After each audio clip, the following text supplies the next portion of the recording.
Welcome to my another mini blog. जय जगन्नाथ। आजिर दिनटी मोर आरंभ होइतिला झोटी पकेइबारु काहींकि ना आज थिला प्रथमा अष्टमी। आउ अष्टमीटारे जदि हळदी पत्र पिठाटा नहेला ताले केमिति हेबो कहंतु तो।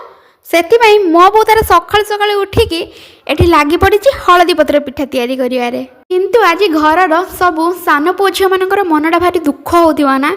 बड़ पुओ झियो माने सब नुआ ड्रेस पिंधिबे हेले आम पई आज किछि भी नाही। कोन पई एमिति नाही के जाने, किंतु आम सान मानक पई भी एमिति गोटे पूजा हबा कथा।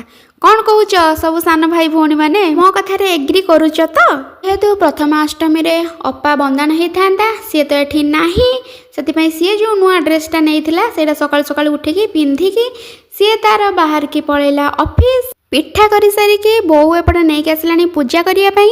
पुओ आउ झियो जेहेतु बड़ सेतिपई सेमाने बंदाण हेबे। प्रथमाष्टमी रे घरर सबु बड़ पुओ झियो मानक पई नुआ ड्रेस आसे। मु जेहेतु आम घरे सान तो मु सब बेले कांदे रुसे मो पई कोन पई नुआ ड्रेस होनी। मु मन दुख करे बोली मो बापा सबु वर्ष प्रथमाष्टमी रे मो पई नुआ ड्रेस आनी दियंती आउ मो बोऊ मते बंदाण करी दिए। जे सरिला परे मु नुआ ड्रेस पिंधिली, बापा बोऊ को जुहार हेली। आ तापरे बोऊ जो एंडुरी पिठा बनैथिला सेटा मु खाइली। आ से पिठाटा बहुत टेस्टी हेइथिला। तो एमिति ही कटिला मोर आजिर दिन।